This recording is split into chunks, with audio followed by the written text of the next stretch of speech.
Hi, everyone, and welcome to yet another session of Informatica Cloud Tech Tuesdays. We're happy to resume our Tech Tuesdays after a hiatus in November. We were away for Amazon reInvent as well as Salesforce's Dreamforce conference. And we're really happy to be back for the month of December because for December we have a theme called December is for Developers. Joining me today is Ron Lanassin from the Cloud Platform Adoption team.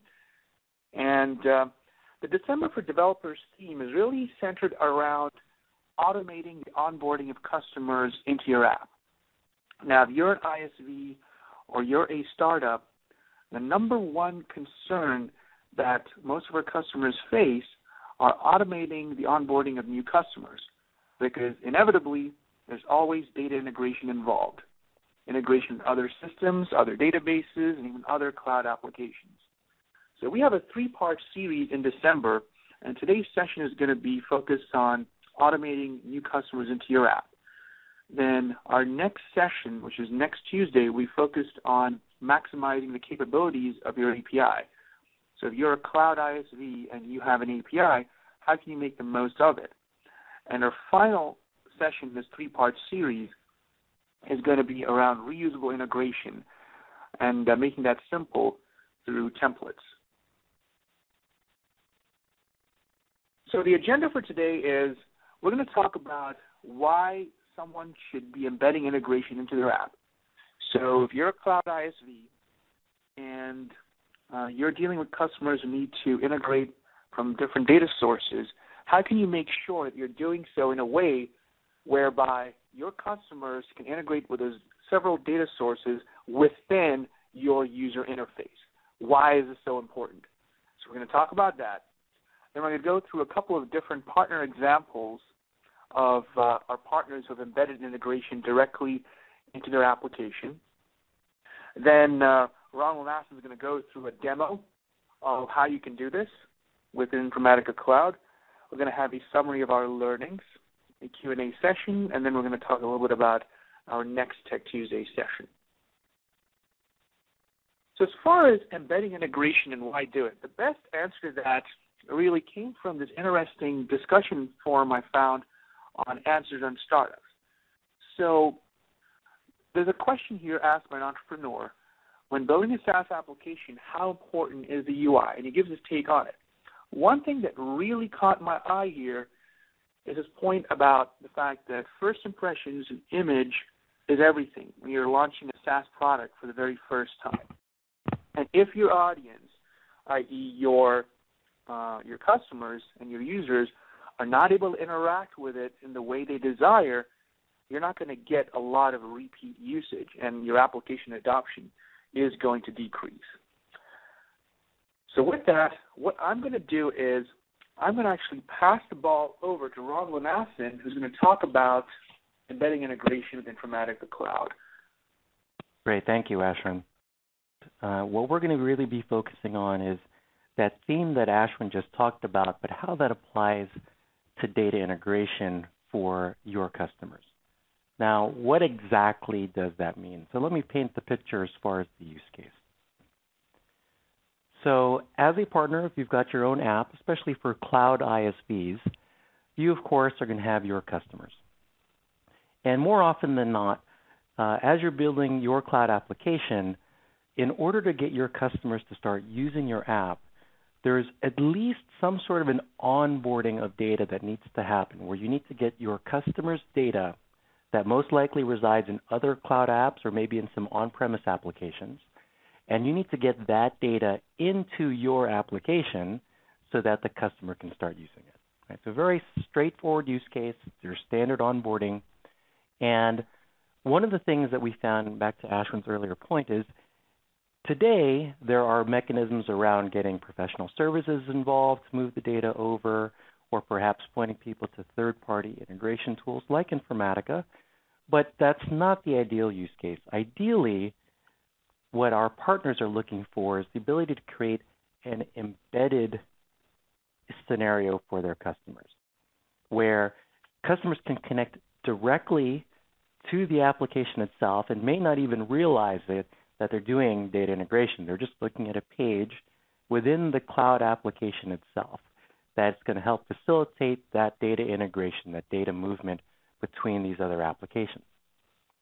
And what Informatica will be able to provide, and I will show you 3 examples of this, is the ability to actually go ahead and embed Informatica Cloud and our integration capabilities directly within your application so that your end users can interact directly and perform this data onboarding and data integration without ever having to leave your app.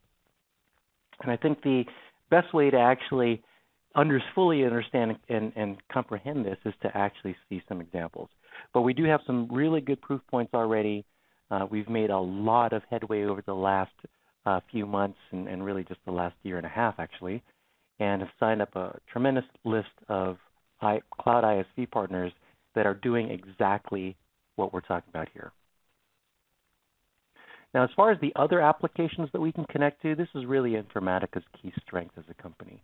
We can pretty much connect to anything that one of your customers might want to connect to, whether it's on-premise applications like Microsoft Dynamics, SAP, Oracle E-Business Suite, and so forth, as well as all of the plethora of cloud applications that are out on the market today.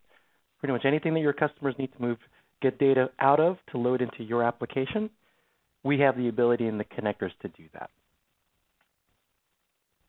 One example that we won't have time to dive into this today, but there is a partner called nCino that has fully embedded Informatica Cloud into their application. And here you see a quick screenshot of what that would look like.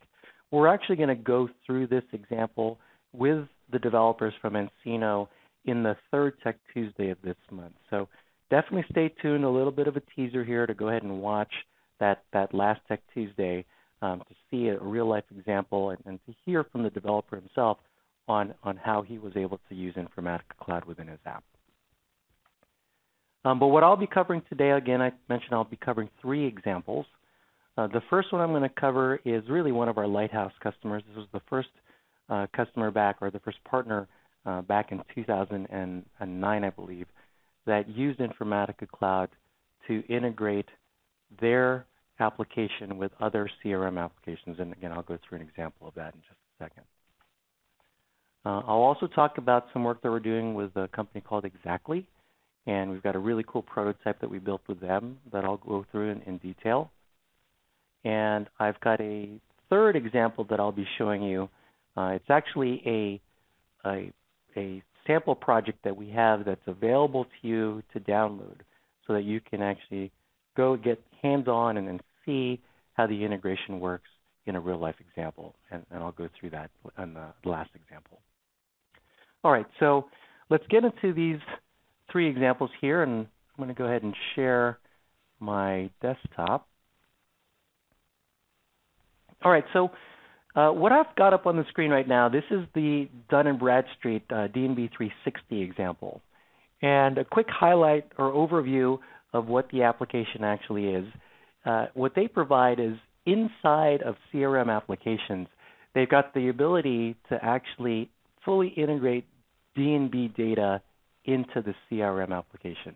For those of you that aren't familiar with D&B data, they've got a whole list of all the major companies, or major and small companies throughout the world, and it has the standardized address information, company financial information. So if you are a B2B company and you're selling to other companies, this is a very strong data set that provides background into your customers, your prospects. And what they've done is they fully integrated their application into CRM applications. In this example here, we've got Microsoft Dynamics CRM. And what Informatica Cloud is doing for D&B 360 is it's actually going off and moving account data out of Microsoft Dynamics CRM, moving it to D&B, where they are going to do your matching, and they're going to supplement all of the customers' data, their account data, with that rich D&B 360 data set. And then it'll perform the update back into Microsoft Dynamics CRM.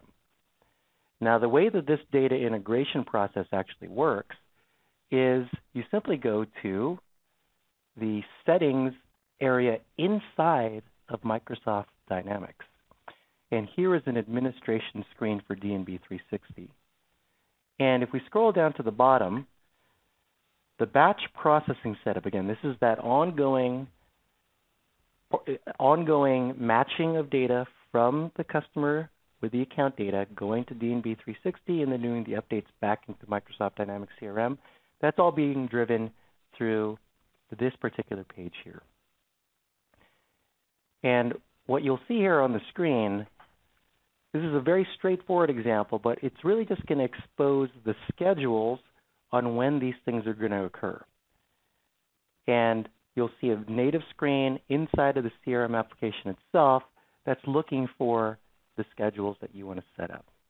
Now, what actually happens here is even though you're inside of Microsoft Dynamics CRM, this particular screen is going to make REST API calls to Informatica Cloud, which will schedule integration jobs to do that matching of data between Microsoft Dynamics CRM and with D&B 360, and it's going to be driven all off the schedules that you define here.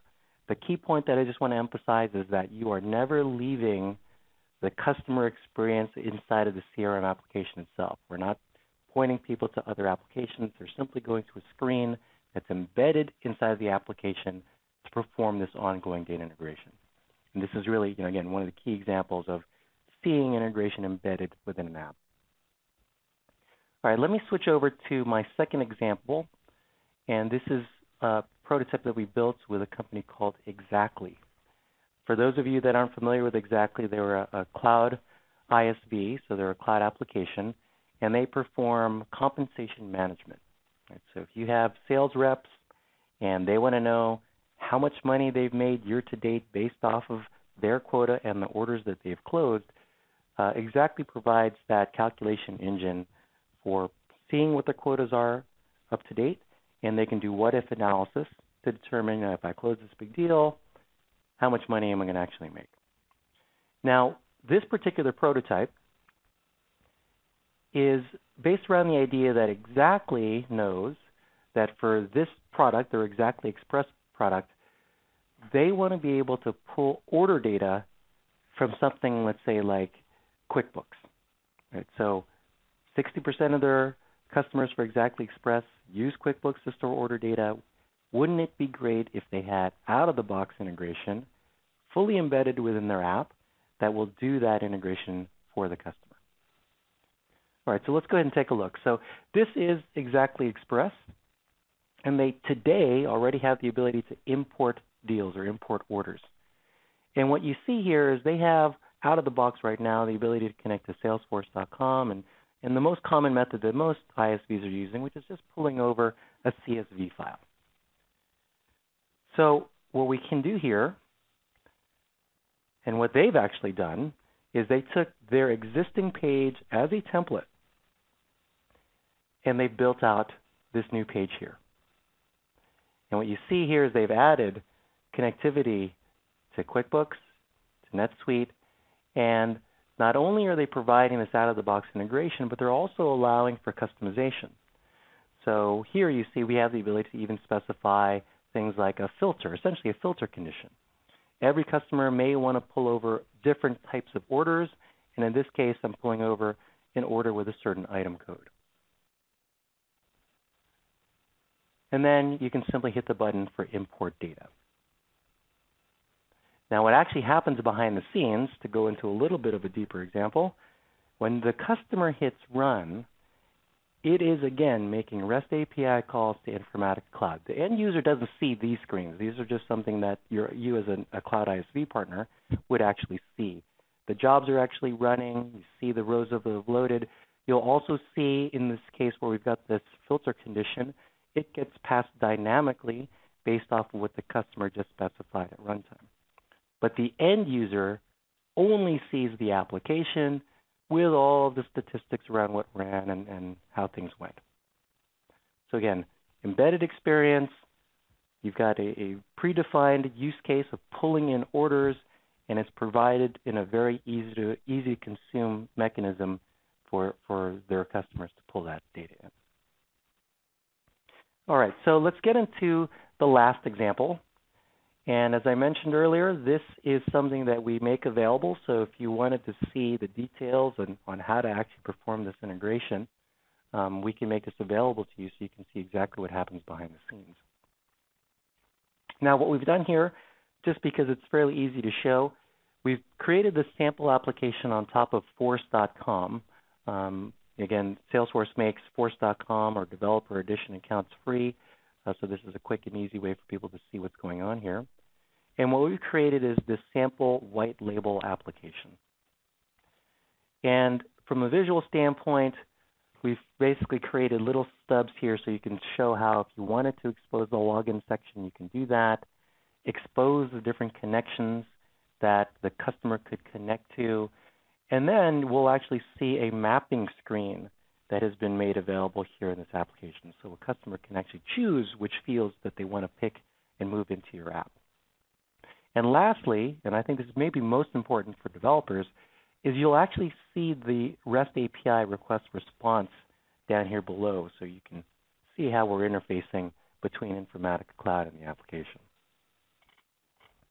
All right, so I'm going to go ahead and log in.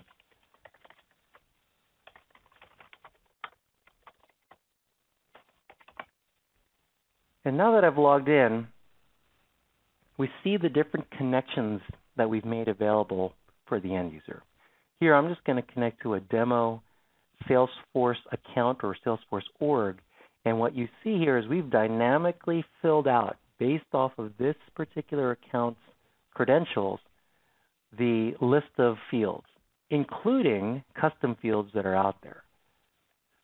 So we're able to show dynamically what's going on for this particular account, including customization. And I'm going to move data to a local flat file.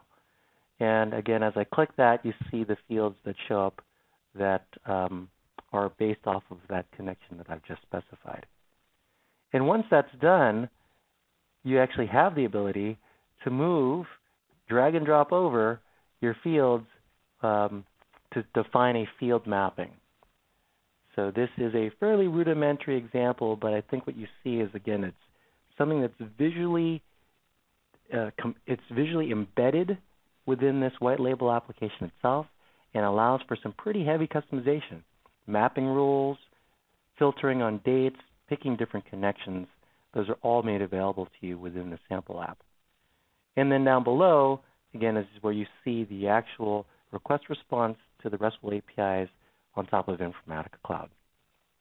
And again, this sample application is made available, and you can actually see the code itself to understand exactly how this all works. All right, so with that, I'm going to go ahead and pass the ball back to Ashwin. Thank you, Ron. So, folks, if you have any questions around the demo that Ron just showed, please use the chat panel, and we'll address it in the Q&A session. So basically what you saw were 3 different examples of how you can actually embed integration within your own interface with Informatica Cloud as the underlying engine. So let's look at some of the tips for success for you to get started. So for those of you that are just starting out building apps and you're promoting it to your customer base and you're trying to find out what their pain points are, try and talk to your customers and find out the top 3 apps that they connect to other than your own app. Once you do that, find out the kinds of common integration use cases and patterns you see amongst those different 3 apps. And after that, go and ask your customers or your professional services team how long these integrations are taking. That way you will get a baseline as to the areas where you can improve upon and how you can iterate your own user interface to embed integration. Yeah, and Ashwin, I just want to add to these 3 tips here. I think as we've talked to different partners about this sort of capability, when I actually asked the question, so what ideally would you like your customers to be able to connect to out of the box? More often than not, people will rattle off 3 to 5 applications almost immediately. So I think this is one of those cases where most people probably have at least a high-level understanding of that, But I think if you did a quick drill down around specifically which apps in which priority order, I think at that point it really drives the second piece. You can really come up with some out-of-the-box use cases that I think fit this model very well. There's a very specific set of objects from this particular application that you would love to be able to directly integrate with your app. These are things that I think you could find out fairly quickly. And then if you ask that third question around, all right, how hard is this to do? How long does it take? I think this is one of those areas that's ripe for some quick wins to get your customers onboarded onto your application very quickly. Thanks for that, Ron. And so let's actually go into the Q&A session. And the first question we have for you, Ron, is, so it's about programming languages and whether there's any restrictions on that. So we have a couple of questions over there. We have a person who's a Java programmer who's asking whether this is good just for Java. We have a Ruby on Rails programmer asking whether Rails can be used if they're building a Rails application. So if you could shed some light on the kinds of programming languages that embedding integration is suitable for, that would be awesome. Sure, Ashwin. So I think that's one of the beautiful things about the way that we've done this is because we've taken a RESTful approach to this. And, again, all the APIs are basically REST APIs. You can connect and integrate with Informatica Cloud really using anything that you want. So we've seen people using Java and Eclipse, whether using Ruby on Rails for Roku, whether it's Cloud Foundry, you name it, it really doesn't matter. Lightweight integration can be done very, very easily. Great. The next question is from a person who's actually in professional services, and they're asking a question around how long it takes to embed integration, especially for the examples that we showed today. For each of them, how long did it take the partner to get up and running with embedding integration? Yeah, this is actually something that I think most people are quite shocked at how fast you can do this. That second example with exactly that I showed you, we actually got some of the basic parts of the prototype done within just a few hours. So the actual integration with your application, because of the fact, again, from an architectural standpoint, it's based off of REST. It's very straightforward and easy to do. The bulk of the time is really going to be around kind of the tips for success, identifying which apps, identifying the use cases, and then coming up with that reusable set of integration mappings that you want to use for each of these customers. So it's more around the business process definition, but once you have that, the actual integration touch points are quite easy to set up. Awesome. And there's a question around how much it costs generally to get an embedded integration project set up. So if you could shed some light on that. Yeah, sure. So the developer account for Informatica Cloud is actually free. So you can sign up for a dev account and start trying out a lot of the things that you see here today and what you'll see in the following 2 Tech Tuesdays. That's free. As far as using it for customers or using it in production, we have a subscription-based pricing model that we make available, and the terms with our partners can be quite flexible based off of your business and the way that you monetize. So that's one of those where there's no generic answer, there's no one-size-fits-all. If you contact Informatica Cloud, we can usually come up with something that works for both sides pretty easily. Great. And now I think it's time for us to go into the next steps. So as Ron mentioned, you can actually go up and sign up for an Informatica Cloud developer account. That's free to do. And if you look at the ICINQ1.informaticacloud.com link, that's how you go to sign up for one. But before you do that, do go to the informaticacloud.com/developers site, and you can connect with other developers like yourself who are involved in embedding integration. So go ahead and sign up for that. And for those of you that are wondering how you can make use of Informatica Cloud's REST API resources, there's some documentation on the Informatica Cloud communities that talks about this. So there's a community site where you can actually read the documentation. And as far as next Tech Tuesdays, we're actually going to go deep into the capabilities of your API. So we're going to talk about how a lot of cloud ISVs are utilizing their REST APIs to connect to other data sources, and we're going to also talk about how you can use a Java-based SDK to build native connectivity to your application so that your business users, your end customers, have direct access to the underlying business metadata itself, as opposed to having to make those REST API calls by themselves. So that's what the next Tech Tuesdays session is going to be around. Yeah, and just another quick example of what that next session is going to cover. So even if you have REST APIs or some API layer for your customers to import or export data in and out of your application, what we're talking about here and what we'll talk about in that session is that ability to see a wizard, very much like what I showed you earlier in my demos. Simple drag and drop. We're only looking at the logical data models and not forcing people to understand the actual nuances of your API. Those all can be abstracted within our connector toolkit, so there's a very simple mechanism for reading and writing data in and out of your application. Great. And so that brings us to the end of this particular Tech Tuesday session, folks. So here are the links for you, and you're actually going to be able to download the set of slides once I end the presentation. So you can go ahead and use the presentation and go to the links mentioned. So we will see you next Tuesday at 8:30 a.m. Pacific Standard Time, and we'll be talking about APIs. Thank you for attending.